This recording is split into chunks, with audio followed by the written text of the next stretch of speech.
Ready to supercharge your profits and revolutionize your business in just 2 days? Then you need to be at the Power Profit Workshop. If you're struggling with profit margins, KPIs, or pricing strategies, then this workshop is designed just for you. And leading the charge is none other than the virtual CFO herself, Deese.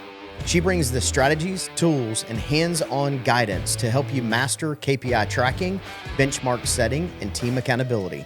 But this isn't just another sit and listen event. We're rolling up our sleeves and getting real work done so that you leave with actual tools and strategies that you can implement immediately.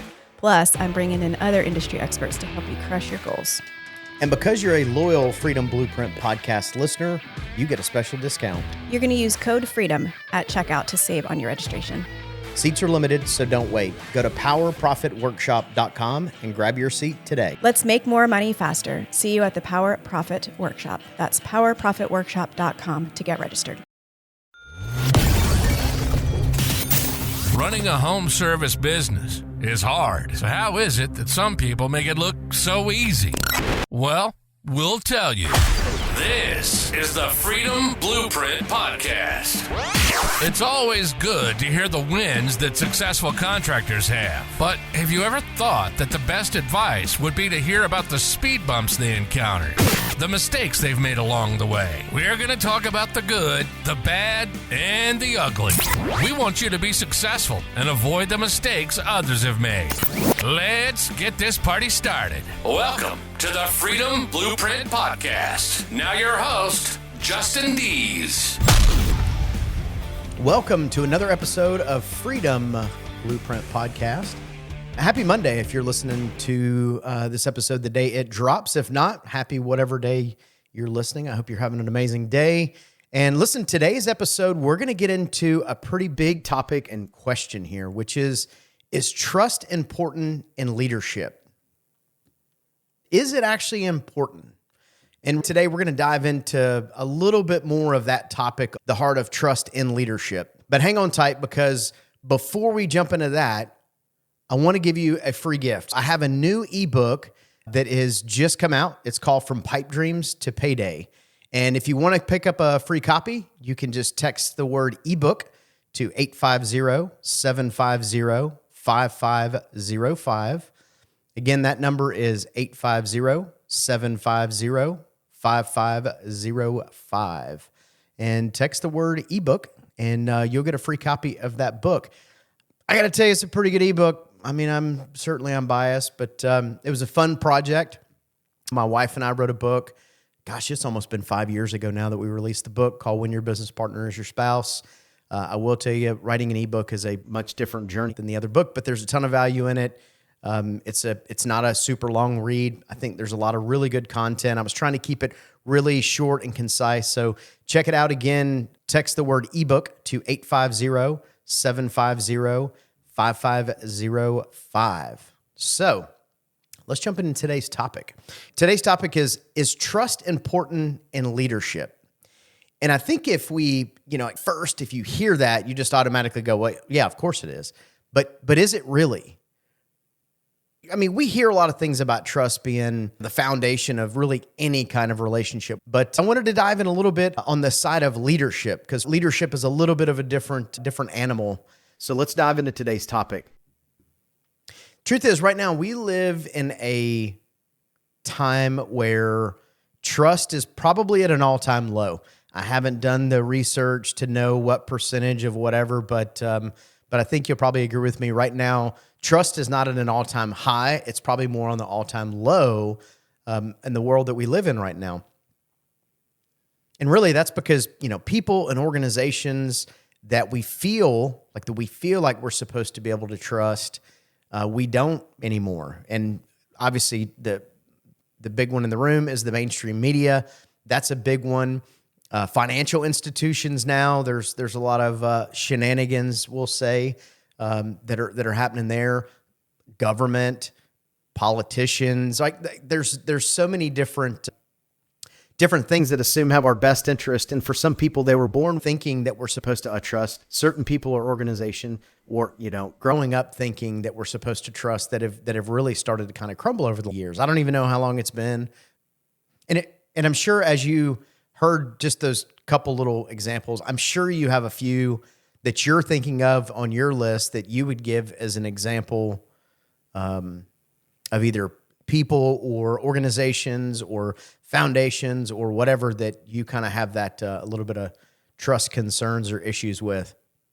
So out of the list that I gave before, here's an interesting fact. And this is for the older generation in the room. But Walter Cronkite was one of the first news anchors. Maybe he wasn't one of the first news anchors, but he was a big news anchor from the 60s to the 80s. And he was referred to as the most trusted man in America. Now think about that. Now, when you think about news anchors now, does most trusted in America even fall inside anything you would think of when it comes to that? I don't know. So let's dive into a little bit of trust and not trust. And we're going to start with not trust. So really, and again, I think this is a little bit of an obvious point, but I'm going to bring it up and we'll get into some specifics on how to increase the trust that you have going on with your team. But let's go to without trust, because I think a lot of times when they hear this topic, they go, yeah, of course, that's obvious. There should be trust. And then realistically, does their team trust them? And I think sometimes we don't ask the question. And I think sometimes we don't ask the question because maybe we don't want to know the truth. And really, here's the deal. If we don't have trust, like if people don't have trust in their leadership, then, I mean, productivity is certainly not at an all-time high.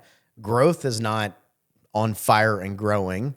And really some things that come from that are high turnover, which, gosh, high turnover, we're in an industry right now where a lot of people talk about not having enough people to do the job, right? So it's always, can't find any good people and nobody wants to work and all of those things. So if you don't have trust in your people and you have high turnover, that's just going to amplify that issue because, you know, if you have good people and there's a trust breakdown there, then they're going to go find somewhere else to work. That's just kind of how that works. So high turnover, even the ones that stay, you'll never get buy-in from them.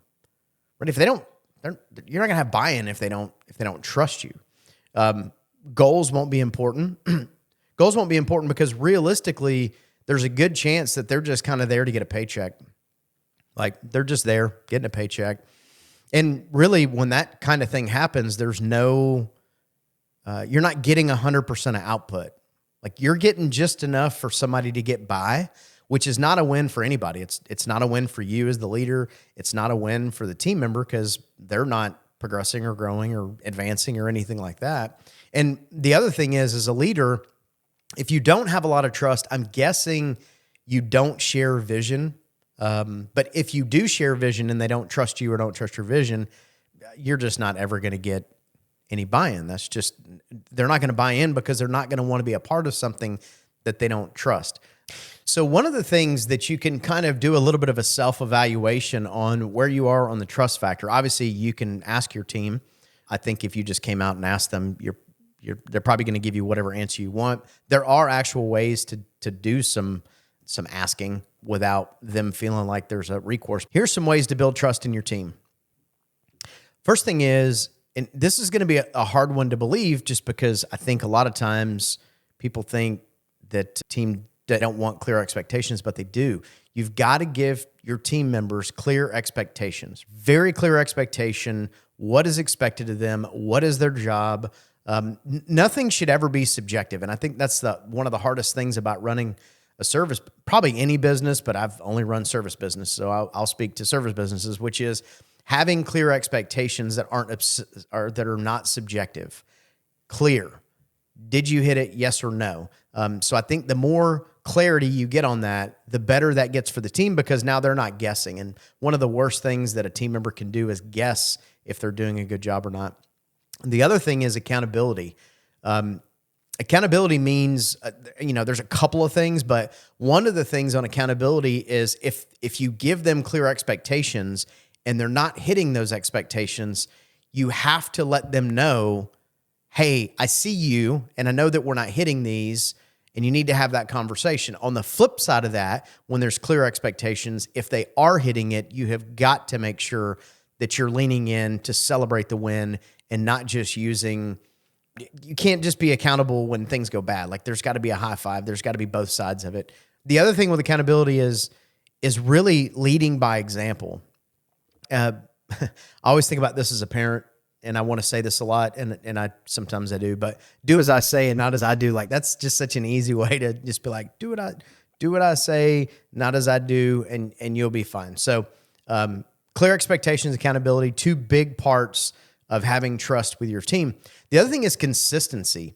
So if you're going to have clear expectations and there's going to be accountability, you have to be consistent about your message. You have to be consistent. Like you can't just blow up when something goes bad, which you shouldn't blow up when something goes bad anyways, but you should just be consistent with your messaging, right? So when someone does a good job, make sure you celebrate the win. And when there's not when they don't win, make sure that there's a check-in on that. The saying, correct in private, praise in public comes to mind. And if you've never heard that term, I would say that's something good to write down and remember, but praise in public, correct in private is really, really good. And obviously, when someone wins, let's celebrate it out in public. Let's, town square meeting. Oh my gosh, so-and-so did such a great job. But then when there is some corrective action that needs to take, it doesn't need to happen in front of anybody else.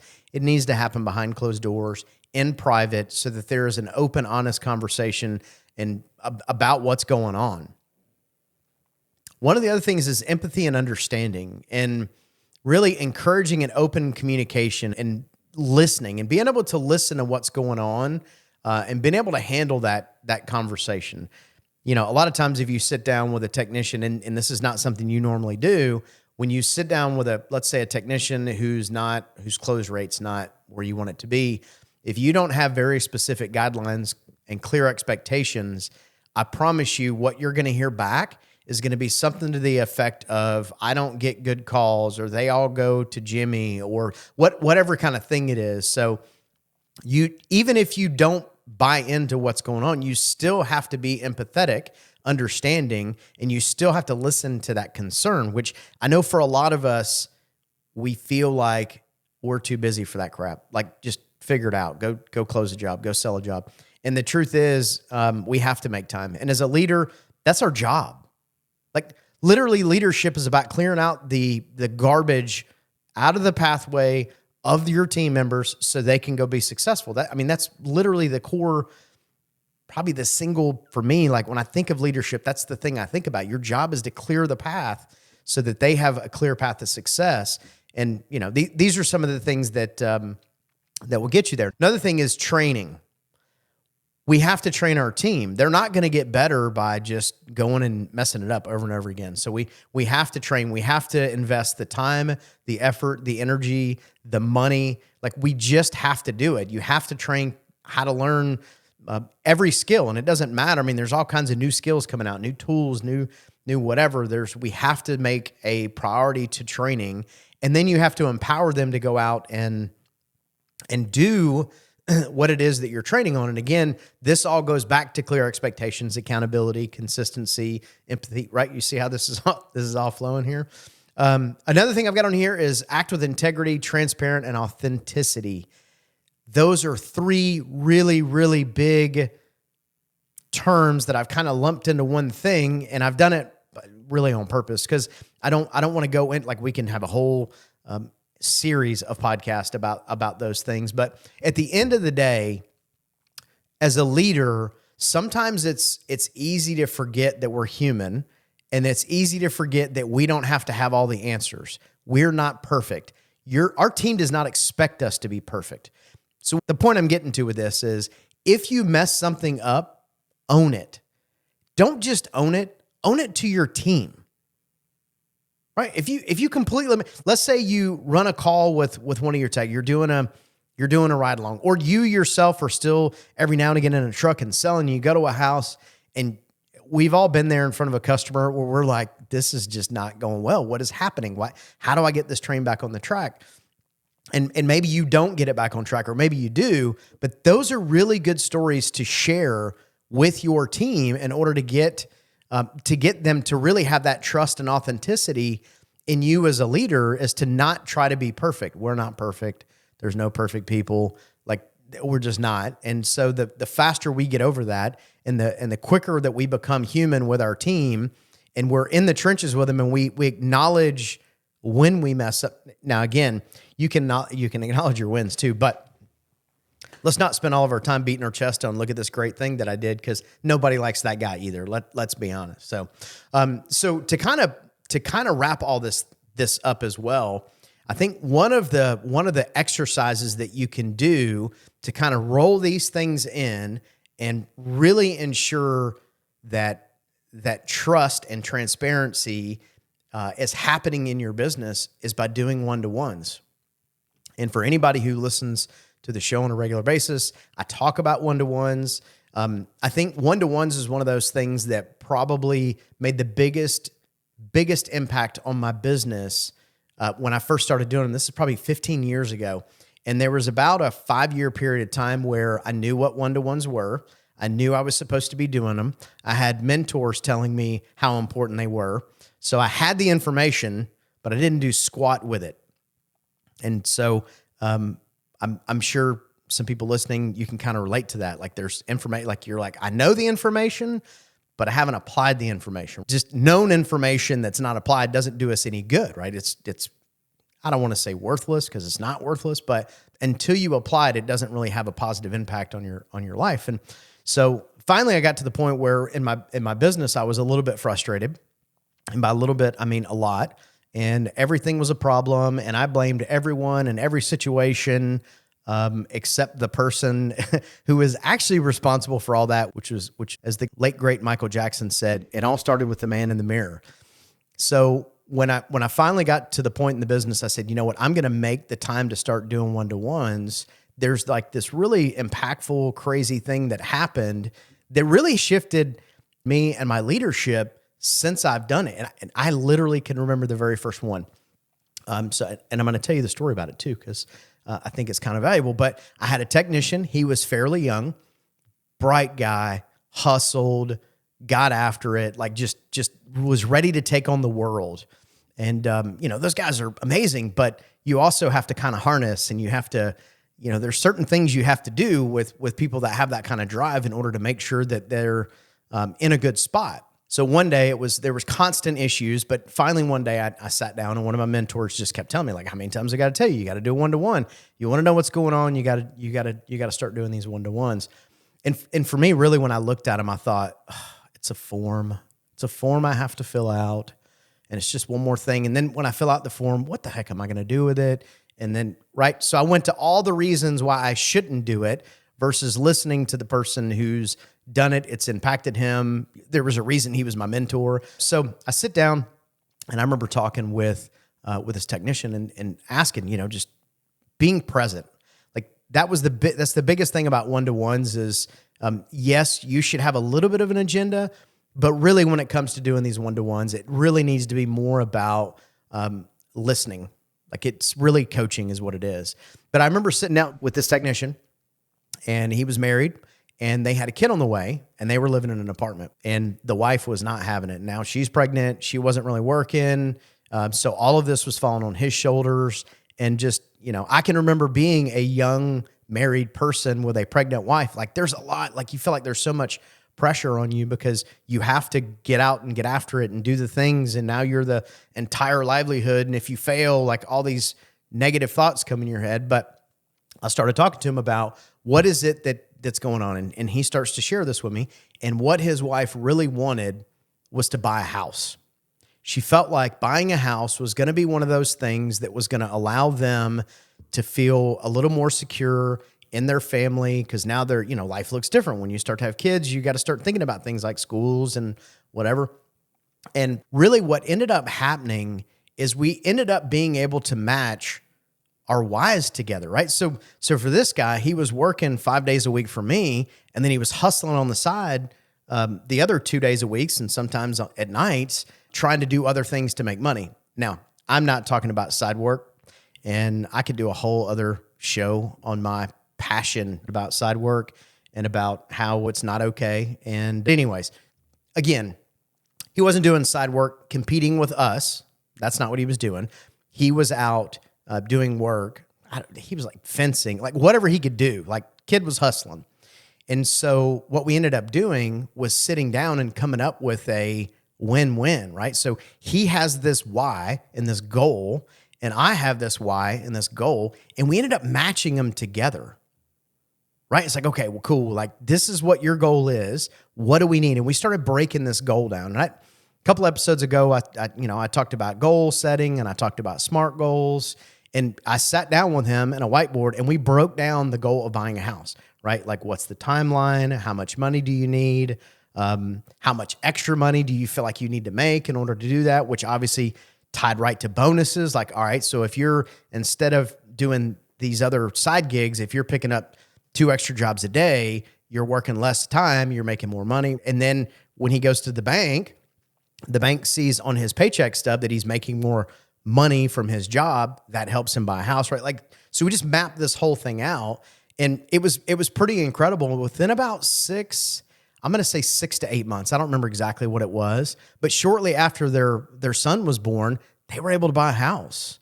Now, that guy is still on the team today. I think he's still on the team today because he knows that I and the business care. That's it. Like, we care. And if he's got a goal, we will figure out a way for him to hit that goal, right? If he comes to me or any of the leadership team, if he comes to me and he wants something that is just out of left field, not going to happen, there's no confusion. He knows that I will say, that's not going to happen. Rarely does that happen. Like, rarely does somebody come to me with something that's so crazy. But, if somebody comes to you and they want a raise and you're like, great, how much of a raise? You're like, I want blah, blah, blah dollars. You're like, yeah, that's not going to happen. It's fine. Say that. Be authentic. Be transparent. Just say it. It's not going to happen. So now there's not that weird in between. Now, we sat down for probably 30, 45 minutes because we mapped this whole thing out. It was a really cool exercise. But now, 14, 15 years later, he's still on the team, probably listening to this podcast. But, how much money has he generated? How much money has he generated for the company? Like, it's been a win-win situation. And honestly, had I not sat down and gone through this exercise with him, there's a good chance that one or two things would have happened. One, he'd have stayed so busy doing whatever he was doing on the side, making cash, that he would have been burned out when he was at work. Or two, he'd have been looking for another job to make $1 or $2 more an hour. And the truth is, staying where he is, he makes way more money now than he, obviously did way back then. But I think it's a cool story. And again, doing one-to-ones, there's so many positive impacts. And I can't even think of one negative impact from doing these one-to-ones. But from all the things we talked about with trust with leadership, man, there is not a more valuable thing you can do for your team as a leader than to give them the space that they deserve to talk about what's going on. I know that sounds like, tell me about your feelings. And I know some people don't like that. And I don't feel like I'm a touchy-feely person, but whatever. It's important. It's impactful. And really, you can't lead people if you don't know what direction they want to go, right? Like, leadership is not steering the boat only where you want to go. You have to make sure that whoever is on the boat with you, you are all wanting to go in the same direction. And you don't know that unless you ask certain questions. And I know people that have had people on their team for an extended period of time. They sit down for the first time to do a one-to-one and they're like, holy crap, I didn't know these huge things about this person and their life. And the truth is a lot of times it's just because they didn't ask. And maybe they did ask, but maybe it's one of those, you walk by somebody in the hallway and you're like, hey buddy, how's it going? Good. Great to see you. Right? Like, there's no relationship there. Like, it's kind of like when you walk in, to the gym or wherever you go, coffee shop, bar, whatever. And you walk in and you give the head nod. You're like, what's up? Like, oh, what's up? Like, that's not a relationship.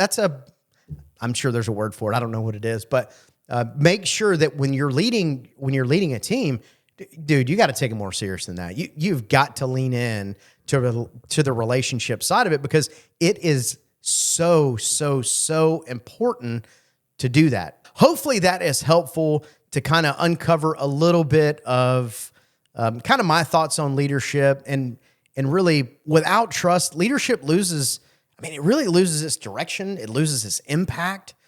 all the positive things for leadership kind of dwindles away if there's no real authentic connection and communication between you and your team. I truly think that one of the things that separates good leaders from great ones is knowing their teams. And I think the core of that comes down to doing one-to-ones. And I don't care what you call them. You can call them whatever you want. It doesn't matter what you call it, but it does matter that you do them. It does matter that you give your team the time that they deserve to sit down and talk about what's going on. So, you mimic what you learn, which is why it's important that we do training for our team, because you bring a tech in or even a customer service rep or whoever, and you go, okay, great. Yeah, plumbing. Great. Okay, go plumb. You're not going to win doing that. They're not going to win. You're not going to win. No one's going to win.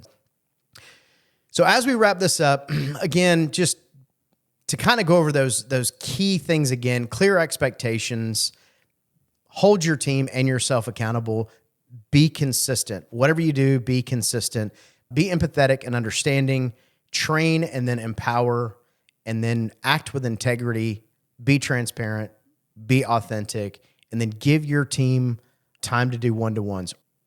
So now with all this information, a couple things you can do. One, you can do nothing. You can do absolutely nothing. You'd be like, yep, I heard Justin. That was all good information, but pass. I'm going to keep dropping hammers on people when they don't do right. That's fine. Here's what I would do. I would probably do a little bit of a self-reflection. I would do a self-assessment of my leadership. Do I have trust does my team trust me, right? Do they trust me to lead them in the direction that best benefits them, their families, and their careers? If you're not sure and you really, really want to know, do a survey. Like there's survey options out there. I think SurveyMonkey is one of them. I think that one's even free. You can go create a little self-assess or a questionnaire to send out to your team that's anonymous. Let them answer and be okay with the answers. Make sure that you engage in your team. And I don't mean the, hey, what's up, head nod engagement, but actually engage in your team. Thank you for joining us today on this episode. And listen, share with a fellow leader who could benefit from mastering leadership and trust. Until next time, keep setting those goals and watching your business and leadership transform. This is Justin Deese signing off from Freedom Blueprint Podcast. Stay motivated, stay trustworthy, and as always, keep crushing it. You've been listening to the Freedom Blueprint Podcast. Information is useless if not applied. So take what you've learned and go and implement it. We hope you've enjoyed the show. If you did, make sure to like, rate, and review. We'll be back soon. But in the meantime, find us on social media at Freedom Blueprint for Home Services and hit the website at www.freedomblueprintpodcast.com. See you next time.